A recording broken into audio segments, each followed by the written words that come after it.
right, let's take you briefly back to Parliament at the IDAC committee, where Advocate Andrea Johnson has been testifying, the body looking into allegations of political interference in the work of the police. Our reporter Zoleka Qodashe joining us live from Cape Town now. Zoleka, I think Dr. McKinley and I have sort of gone to some detail, picking apart some of what we've heard. What stood out for you as you sum things up before they return?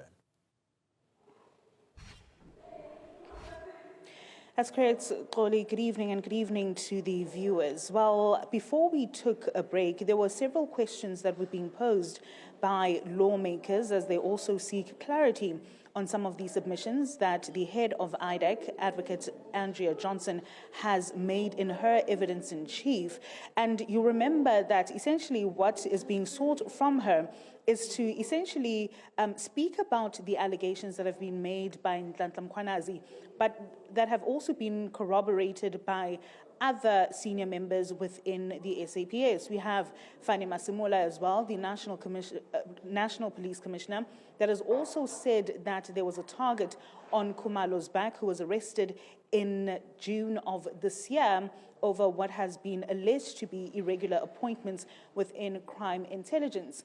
But there was also an allegation in relation to her husband, Mr. Johnson, in that he is an employee, is also one of the officials within crime intelligence. But the accusation that was made by Qodashe is that essentially there may be an exchange of information between these two parties, and that cross-pollination between different functions or different units in relation to the criminal justice system.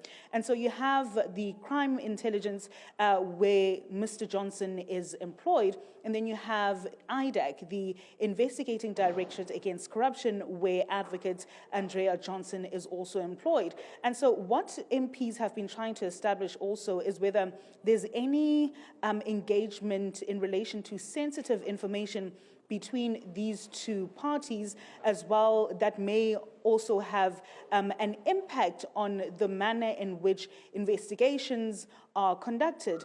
But not only that, I think what also was of interest to members of Parliament is the panel in which Advocate Andrea Johnson sat with those interviews for the Directorate of Special Operations, and where she then conceded that it was, in hindsight, she agrees with MPs that she was not supposed to be on that panel, because what happened was, she says, when candidates were being interviewed, she then excused herself when her husband came in for that interview.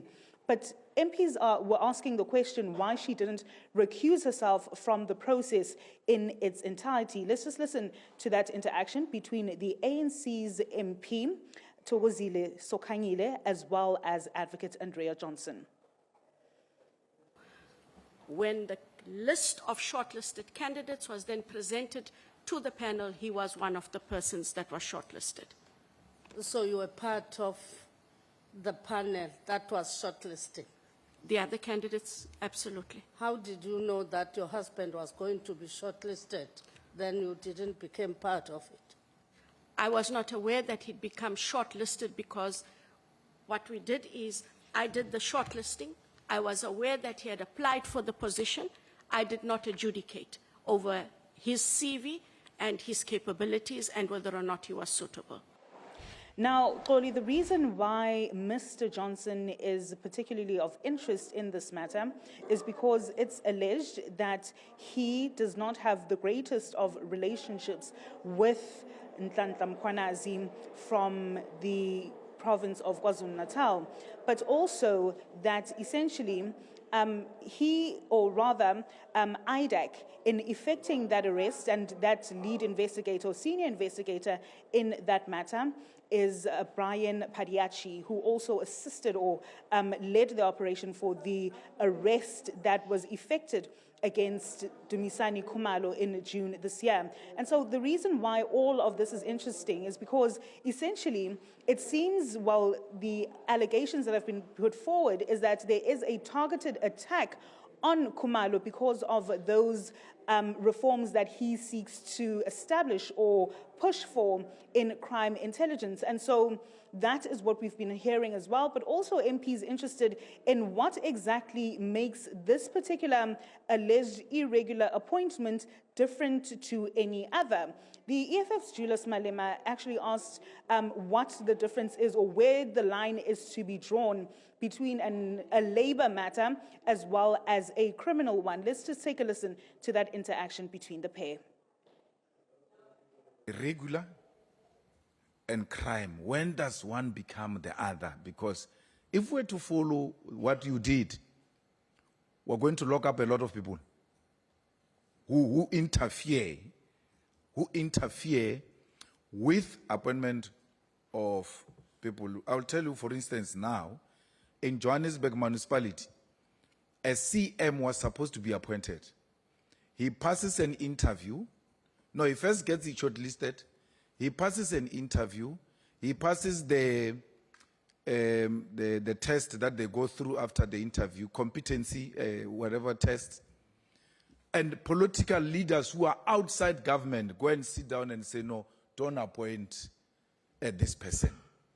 So we are subjected to those kind of things that politicians and other people can just do as they wish, but they never get arrested. Here is an arrest on a person that made a wrong appointment and didn't follow procedure or anything of that sort. When does it become irregular? When does it become a crime? So, Honourable Member, we looked at the institution, the position of the accused, and the influence they had in order to circumvent and manipulate the processes.